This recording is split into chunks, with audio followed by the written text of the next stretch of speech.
Various quarters are now calling on the president not to assent to the contentious amendments on the election law passed by Parliament on Thursday this week.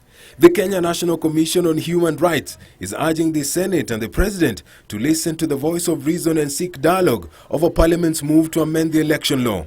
In the event that the Senate passes the bill, we wish to join the Catholic bishops, the SUPKEM, as well as the evangelical groups in the country in calling on His Excellency the President not to sign into law the controversial bill.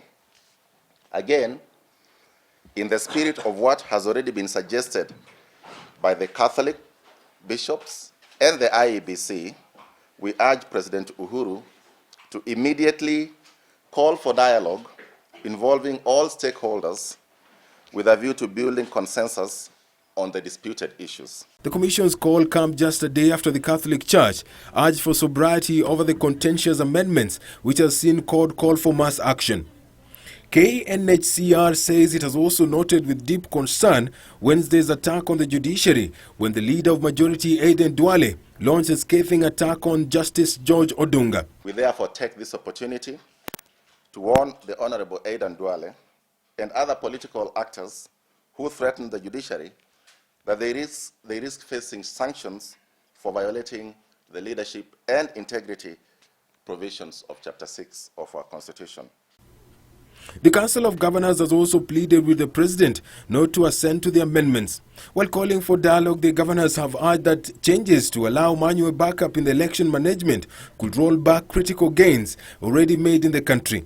However, Olkalau Member of Parliament David Njuguna has defended the government's move to have in place a manual vote tallying system, saying Kenya ought to draw examples from countries that have experienced hitches with technology at the ballot. Hizo gadgets, hata hii wakati mnasikia huku Amerika, huyu president pia alikuwa anachaguliwa.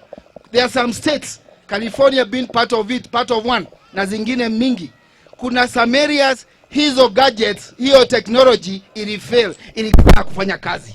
However, Amani National Congress leader Musalia Mudavadi has defended court's call for mass action should the president go ahead and append his signature to the contentious amendments to the election law. Tuombee Kenya, tuombee taifa letu, ili Uhuru in his own wisdom asikie mawazo ya wale religious leaders ambao wamemtumia message ya kusema President Uhuru, if there is any problem, it is now in your hands. On Wednesday 30th, the Senate will hold a special sitting to, among other businesses, debate on the election law, which has already been cleared by the National Assembly.